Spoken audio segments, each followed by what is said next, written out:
Okay, in today's lecture में import export procedure बता रहा हूँ, जो सिर्फ एक बेसिक थियरी है। इसका पीडीएफ फाइल तुम लोग को सेपरेटली मिल जाएगा, आइदर ऑन व्हाट्सएप ग्रुप और एनी विच वेज, मेल या व्हाट्सएप के थ्रू। और वो जो प्रोसीजर है, नॉर्मली अब तक एग्जाम में थियरी पैटर्न क्वेश्चंस आते हैं, बट ये थियरी आप लोग को एप्लीकेबल नहीं है, एमसीक्यूज हो गया है। सो इन दैट केस आप लोग को चैप्टर थोड़ा कम इंपॉर्टेंस का है, बट थोड़े कॉन्सेप्ट ऐसे जैसे कि पेनल्टी, वो सब आप लोग के मॉड्यूल में नहीं दिया है, बट मैंने एक्स्ट्रा करवाया, that will be relevant for MCQs. So what is flow pattern of import export, तो एकदम छोटा सा है। डिपार्टमेंट बोलता है कि इंडिया में गुड्स आने के पहले, गुड्स जो व्हीकल वेसल कन्वेंस में आ रहा है वो पहले इंडिया में अराइव होएगा। सो गुड्स के पहले व्हीकल आएगा, वेसल आएगा और एयरक्राफ्ट आएगा।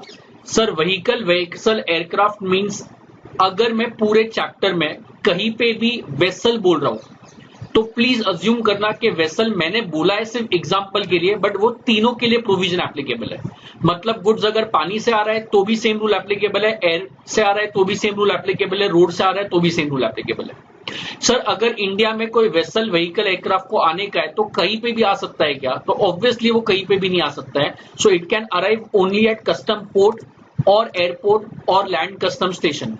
रिपीट करेंगे please, custom port, custom airport और land custom station. Custom port basically Mumbai port, Kolkata port, ये सब पॉपुलर है। देन कस्टम एयरपोर्ट, कोई भी इंटरनेशनल एयरपोर्ट होगा वो कस्टम एयरपोर्ट बन जाता है। International airport can be Bangalore हो गया, मुंबई हो गया, कोलकाता हो गया, दिल्ली हो गया, all are custom airport. And land custom station normally border से अटैच होता है, बराबर। सो ये अगर कोई भी वेसल व्हीकल एयरक्राफ्ट को आने का है तो वो ये प्लेसेस पे ही आ सकता है। अगर इमरजेंसी हो गया तो गवर्नमेंट कहीं पे भी लैंडिंग का परमिशन दे सकता है। हाउएवर नॉर्मल केस में it can arrive only at custom port, custom airport और लैंड कस्टम स्टेशन। अगर यहाँ पे वेसल व्हीकल एयरक्राफ्ट, मैं गुड्स की तो बात ही नहीं कर रहा हूं, जो शिप में गुड्स आ रहा है वो शिप को इंडिया में अगर आने का है तो इंडिया में आने के पहले परमिशन लेना पड़ता है कि मैं इंडिया में आने वाला हूं।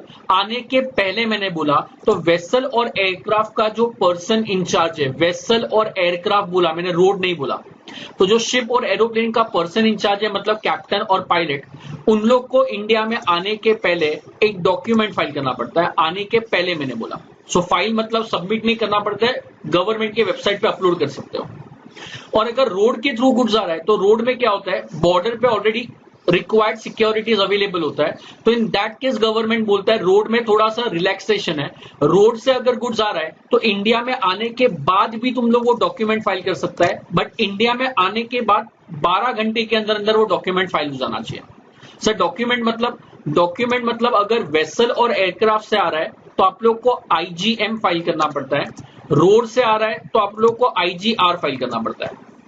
वेसल एयरक्राफ्ट से आएगा तो आईजीएम, रोड से आ रहा है तो आईजीआर। सर आईजीएम का फुल फॉर्म प्लीज लिख के रखना, इंपोर्ट जनरल मैनिफेस्ट।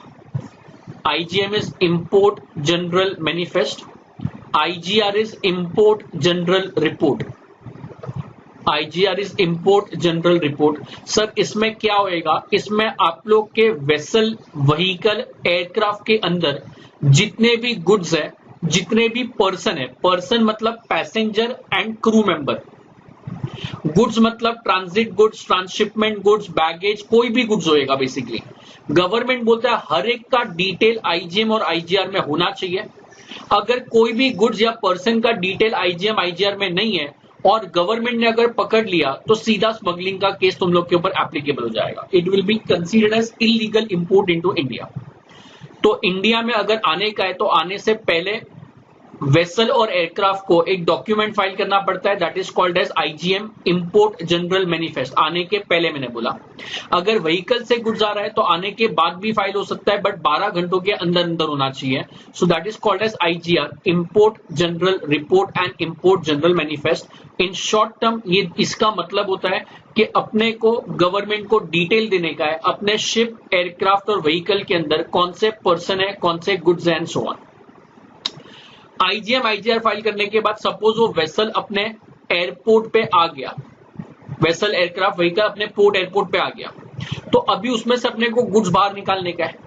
तो जब एयरपोर्ट पे वो व्हीकल आता है तो एयरपोर्ट या पोर्ट जहां पे भी आएगा, तो सर एयरपोर्ट पे तो रनवे पे वो आता है व्हीकल, वेसल, एयरक्राफ्ट जो भी है, तो एयरक्राफ्ट रनवे पे आएगा। तो सर रनवे पे ही सामान उतार दे क्या? नहीं, डिपार्टमेंट बोलता है कि अगर तुम लोग को गुड्स अनलोड करने का है तो गुड्स अनलोड करने के लिए तुम लोग को कस्टम एरिया में अनलोड करना पड़ेगा। सर कस्टम एरिया मतलब क्या? कस्टम एरिया मतलब जो पूरा पोर्ट है ना, उसमें एक छोटा सा एरिया डिपार्टमेंट मार्क करता है कि जैसे यार ये एयरपोर्ट है तो एयरपोर्ट पे पार्किंग एरिया ये है तो एरोप्लेन इधर खड़ा रहेगा, बट गुड्स जिधर अनलोड होएगा तो जिधर गुड्स अनलोड होएगा कस्टम ऑफिसर प्रेजेंट रहेगा, उसको अपन बोलता है कस्टम एरिया।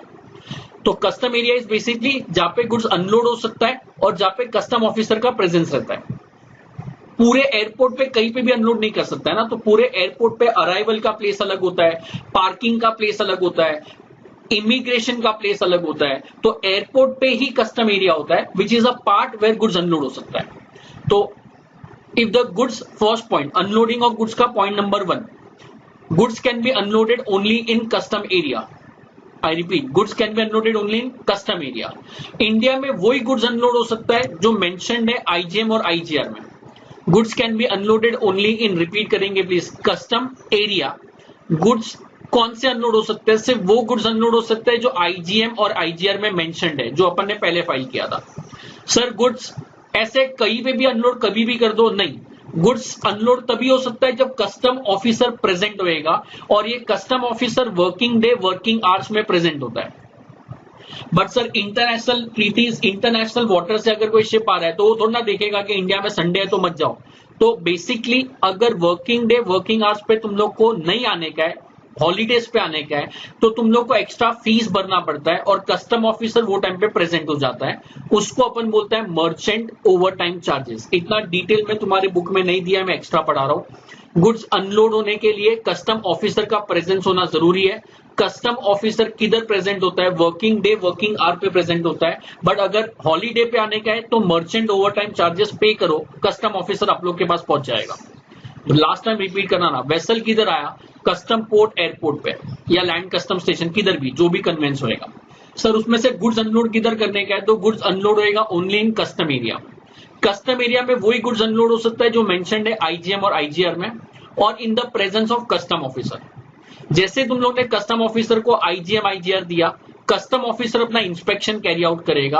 अगर कस्टम ऑफिसर सेटिस्फाइड है कि सब प्रॉपर है तो वो परमिशन देगा अनलोडिंग का, और वो परमिशन के लेटर को अपन बोलते हैं एंट्री इनवर्ड। उसको अपन बोलते हैं एंट्री इनवर्ड। वैल्यूएशन चैप्टर में मैंने एंट्री इनवर्ड और bill of entry whichever is later बताया था, अगर याद होएगा तो। Rate of duty, basic custom duty कौन से रेट पे आएगा? तो एंट्री इनवर्ड मतलब ये डॉक्यूमेंट है जहां पे अपने को परमिशन मिलता है कि सामान अपन शिप से नीचे निकाल सकता है। सर शिप से नीचे निकालने के बाद वो सामान किधर रहेगा? ऑब्वियसली कस्टम एरिया में रहेगा। तो सर इमीडिएटली लेके जा सकता है क्या? नहीं, प्रोसीजर में नॉर्मली टाइम लगता है। तो गवर्नमेंट ने क्या बोला, जैसे एंट्री इनवर्ड मिला तुम्हारा गुड्स अनलोड हो जाएगा। अनलोड होने के बाद प्रोसीजर में टाइम लग सकता है, इसके लिए गवर्नमेंट ने खुद ने कस्टोडियन को अपॉइंट किया हुआ है। कस्टोडियन मतलब क्या? Basic in simple language they are person in charge for safe custody of goods, watchman type. Person in charge for क्या बोला? Safe custody of goods. Sir अगर कस्टम एरिया में गुड्स पड़ा है तो कस्टम एरिया से अगर बाई चांस गुड्स चोरी हो गया तो डिपार्टमेंट बोलता है इंपोर्टर, जो मेरा गुड्स चोरी हुआ मैं तो कस्टोडियन से गुड्स रिकवर कर ही सकता हूं। डिपार्टमेंट के पास ये भी पावर है कि जो गुड्स चोरी हुआ उसके ऊपर ड्यूटी कस्टोडियन भरेगा। उसके ऊपर ड्यूटी कौन भरेगा? कस्टोडियन भरेगा। तो मैं तो अपना रिकवरी करूंगा, डिपार्टमेंट ड्यूटी भी उससे रिकवर करेगा। सो अनलोडिंग का प्रोसीजर है। पहले किसका प्रोसीजर का? अराइवल का। वेसल व्हीकल एयरक्राफ्ट को आने के पहले आईजीएम फाइल करना पड़ता है। रोड से आ रहा है तो 12 घंटे के अंदर आईजीआर फाइल करना पड़ता है। अनलोड किधर हो सकता है? तो अनलोड सिर्फ कस्टम एरिया में हो सकता है।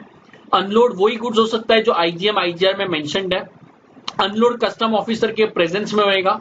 अनलोड होने के लिए ये परमिशन देगा, उसको एंट्री इनवर्ड बोलते हैं। जैसे ही परमिशन मिला गुड्स अनलोड कर सकते हो। अनलोड करने के बाद कस्टम एरिया में कौन इंचार्ज रहेगा? कस्टोडियन। अगर इधर से गुड्स चोरी होता है तो इसका रिस्पॉन्सिबिलिटी कस्टोडियन का है, वो ड्यूटी पे करेगा और इंपोर्टर को लॉस रीइंबर्स करके देगा। सो अभी पहले वेसल आया फर्स्ट स्टेप में, इधर सामान कस्टम एरिया में आ गया। सर कस्टम एरिया में जिंदगी भर सामान पड़ा रह सकता है क्या? Obviously no. तो कस्टम एरिया से रिमूव करने का प्रोसीजर है। बोलता है कि 30 डेज तक सामान कस्टम एरिया में रह सकता है। 30 डेज के अंदर जो इंपोर्टर है उसके पास 2 चॉइस है। पहला चॉइस, अगर उसको गुड्स इंडिया में लेके जाने का है, इंडिया में मतलब कस्टम पोर्ट एरिया के बाहर लेके जाने का है।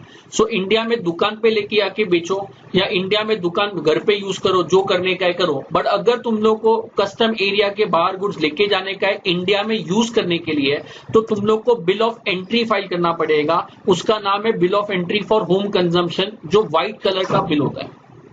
White bill is called as bill of entry for home consumption.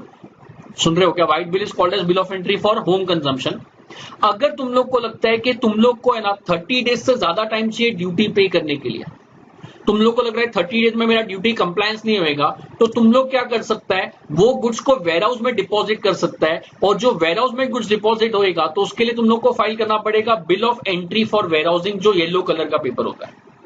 Content दोनों का सेम है, सिर्फ कलर अलग अलग है, एक व्हाइट है और एक येलो है, बराबर है। तो बेसिकली मैं क्या बोल रहा हूं, शिप को आने 3 डॉक्यूमेंट है, सुनो यार। शिप को आने के पहले आईजीएम आईजीआर फाइल करना पड़ता है, सामान को निकालने के पहले अपने को एंट्री इनवर्ड चाहिए, और पोर्ट से सामान को लेके जाने के लिए अपने को बिल ऑफ एंट्री चाहिए।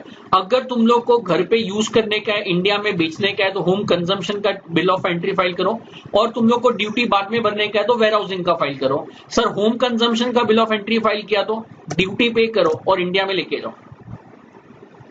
वो होम कंजम्पशन मतलब घर पे लेके मत जाओ, इंडिया में लेके आओ, इंडिया में दुकान पे लेके जाओ, बेचो, जो करने का है तुम्हारा मर्जी। सर वेयर हाउसिंग में क्या होता है, वेयर हाउसिंग में अगर तुम लोग ने बिल ऑफ एंट्री फाइल किया तो तुम लोग को गवर्नमेंट परमिशन देता है कि गुड्स वेयर हाउस में डिपॉजिट करो। वेयर हाउस कस्टम पोर्ट के आजू बाजू ही होता है, कस्टम पोर्ट पे होगा जरूरी नहीं है, तो मुंबई एयरपोर्ट पे है तो ठीक है, नहीं है तो गवर्नमेंट कोई दूसरा डेस्टिनेशन आपको बताएगा। वेयर हाउस में सामान डिपॉजिट करो। सर इसमें क्या होएगा, इसमें गवर्नमेंट बोलता है वेयर हाउस में सामान डिपॉजिट करने के बाद जब वेयर हाउस से तुम लोग को निकालने का है तो और एक बिल फाइल करना पड़ेगा, जिसको अपन बोलते हैं x bond bill of entry for home consumption. क्या बोला? X bond bill of entry for home, मतलब वो वापस से bill of entry for home consumption हो गया, ग्रीन कलर का होएगा, और ये फाइल करो, ड्यूटी भरो और फिर घर पे लेके जाओ। सो वेयर हाउस में डिपॉजिट करने का है तो 2 बिल है, पहले डिपॉजिट करने के लिए bill of entry for warehousing, फिर वेयर हाउस से निकालने के लिए ex bond bill of entry for home consumption. जैसे ही होम कंजम्पशन का बिल फाइल किया, ड्यूटी पे करने का है और फिर वेयर हाउस से निकाल के लेके जा सकते हैं। आई थिंक समझेगा। पार्ट 1 था अराइवल, वेसल को आने के पहले आईजीएम आईजीआर फाइल करना पड़ेगा। पार्ट 2 अपना था अनलोडिंग, एंट्री इनवर्ड के बाद ही अनलोड हो सकता है। पार्ट 3 है निकालने का है वहां से पोर्ट से सामान, तो बिल ऑफ एंट्री फाइल करो। व्हाइट येलो ग्रीन कलर है, व्हाइट कलर मतलब होम कंजम्पशन है, ड्यूटी पे करके घर पे लेके जाओ। येलो कलर का बिल मतलब वेयर हाउस में डिपॉजिट करो, ग्रीन मतलब वेयर हाउस में जब गुड्स पड़ा है निकालने के लिए green bill of entry file करो, और उधर से तुम लोग कैश पे करके इंडिया में लेके आ सकता है। सर ड्यूटी पे कैसे होएगा, तो ये लास्ट प्रोसीजर है, पार्ट नंबर 4। जो इंपोर्टर ने गुड्स इंपोर्ट किया है उसने वेसल व्हीकल एयरक्राफ्ट से गुड्स इंपोर्ट किया होगा। सुनना प्लीज, इंपॉर्टेंट है। जिस दिन वेसल व्हीकल एयरक्राफ्ट इंडिया के custom port, custom airport, land custom station पे आया, मतलब 3 अप्रैल को अगर वो गुड्स कस्टम स्टेशन पे आया, एयरपोर्ट, पोर्ट या जिधर भी आएगा, जैसे ही उधर आएगा वो दिन के नेक्स्ट डे के एंड तक अपने को बिल ऑफ एंट्री फाइल करना पड़ेगा। येलो व्हाइट जो फाइल करने का है करो, इट हैज टू बी, अगर 3 अप्रैल को सामान आया तो 4 अप्रैल के एंड तक बिल ऑफ एंट्री फाइल हो जाना चाहिए। तो मेरे को बोलता है before the end of next day following the day on which aircraft vessel vehicle arrive at custom station. तो जब प्लेन इंडिया में लैंड किया उसके नेक्स्ट डे तक तुम लोग को बिल ऑफ एंट्री फाइल करना जरूरी है। सर नहीं किया तो 5,000 रुपए का पेनल्टी लगेगा per day for first 3 days. तो पहले 3 दिन का डिले तो 5,000 15,000 हो गया। 4th डे से डिले किया तो 10,000 रुपए पेनल्टी लगना चालू होगा पर डे। ऐसे करके मैक्सिमम 50,000 रुपए का पेनल्टी जाएगा। इसके बियॉन्ड गवर्नमेंट रिकवरी चालू कर देता है, पेनल्टी और इंपोज नहीं होगा। तो सर अगर 50,000 के ऊपर और एक्स्ट्रा दिन रखा तो वो अलाउड ही नहीं है, गवर्नमेंट सीधा परमिशन तुम लोग का कुछ बेच सकता है या तुम लोग को बोलेगा कि इमीडिएटली रिमूव कर दो। So maximum penalty will be 50,000। पहले 3 दिन के लिए 5,000 पर डे है, उसके बाद 10,000 पर डे है, total maximum can be 50,000। So bill of entry file कभी होएगा, bill of entry IgM IGR कभी फाइल होएगा, इंडिया में वेसल के आने के पहले। एंट्री इनवर्ड वो तो ऑफिसर अनलोडिंग का परमिशन देगा, जिस दिन वेसल आया वो तो इमीडिएटली मिल जाता है नॉर्मली, अभी लैंड किया तो 10 मिनट में मिल जाता है। और ये जो है बिल ऑफ एंट्री वो तुम लोग को गवर्नमेंट बोलता है वेसल के आने के नेक्स्ट डे के एंड तक तुम लोग को फाइल करना कंपलसरी है, डिले किया तो पेनल्टी भरो। Sir bill of entry file कर दिया तो अगर सपोज आप लोग ने ऑफिसर को बिल ऑफ एंट्री फाइल किया, ऑफिसर वो बिल ऑफ एंट्री चेक करेगा, गुड्स से कंपेयर करेगा, सब डॉक्यूमेंट देखेगा, इंश्योरेंस का paper, contract copy, broker note, everything. अगर सब चीज उसको बराबर लगा तो वो तुम लोग को वही बिल वापस से देगा, उसको बोलते हैं असेस्ड बिल ऑफ एंट्री।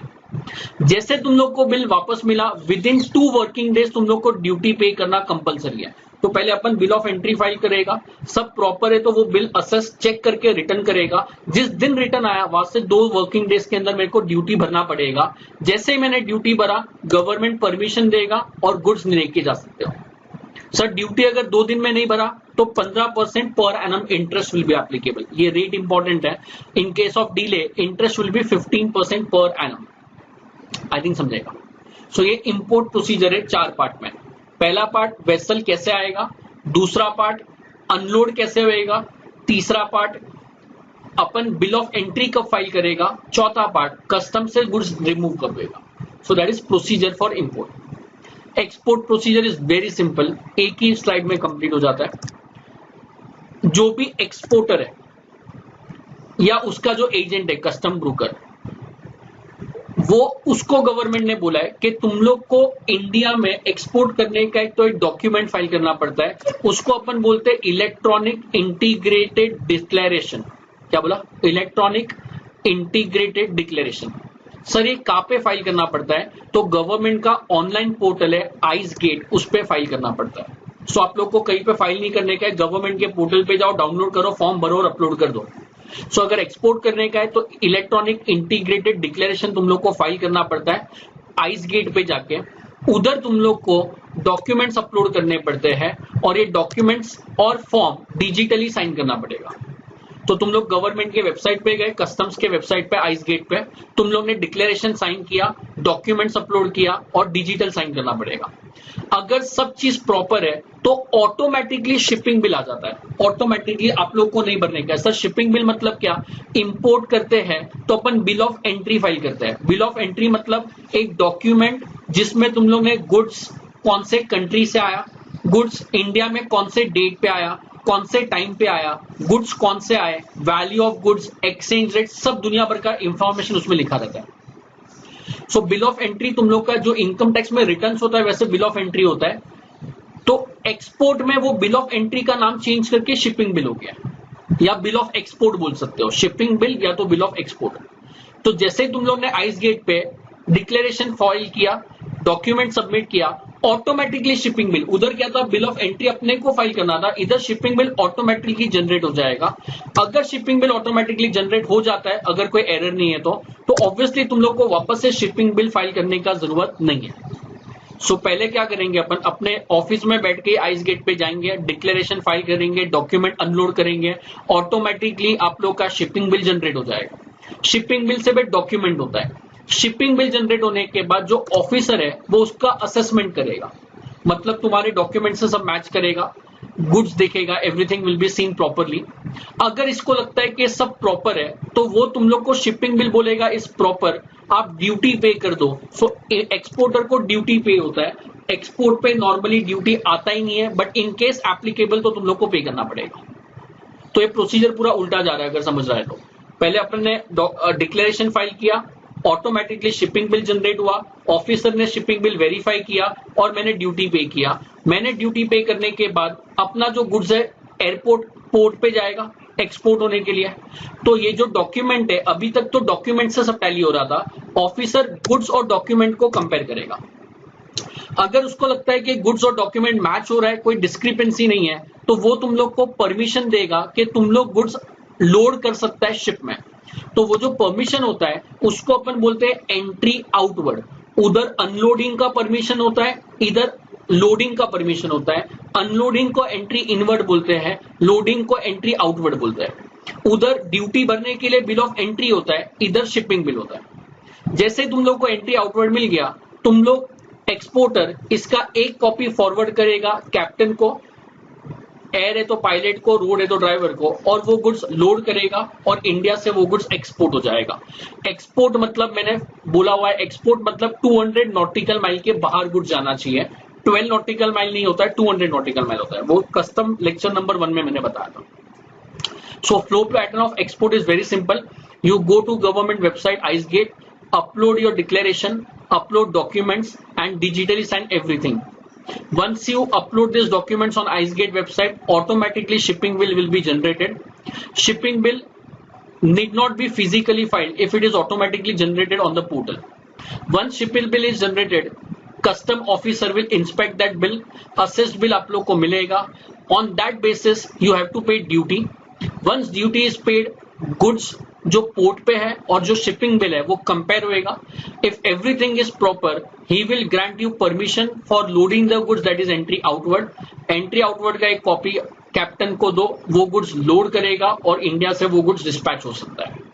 अगर एक्सपोर्ट के कंप्लायंसेस में कोई प्रॉब्लम है, आप लोग ने बराबर से नहीं किया है, तो again penalty is maximum 50,000. Maximum penalty कितना बोला है? 50,000.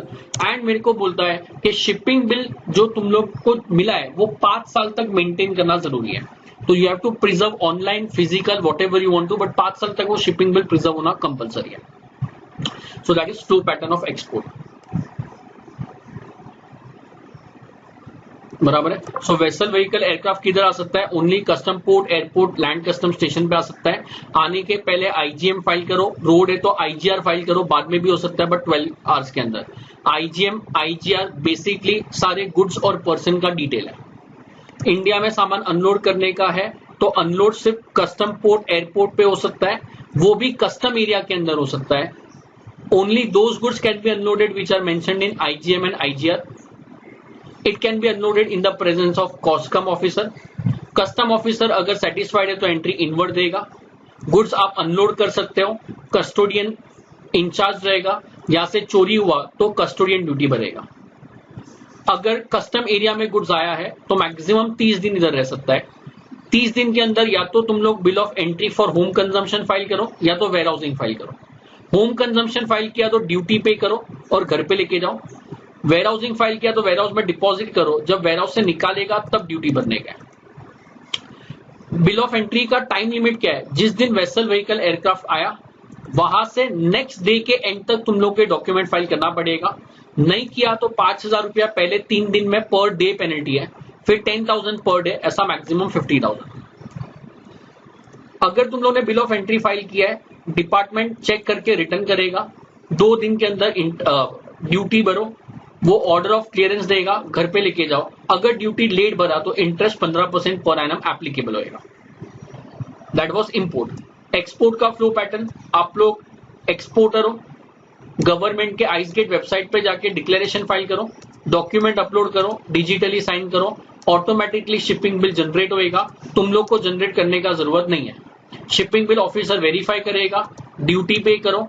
ड्यूटी पे करने के बाद शिपिंग बिल और गुड्स टैली करेगा.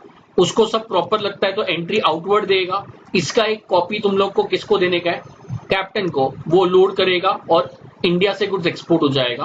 पेनल्टी जनरल मैक्सिमम 5,000 है. शिपिंग बिल 5 साल तक प्रिजर्व करने का है. So that is your flow pattern of import and export under customs.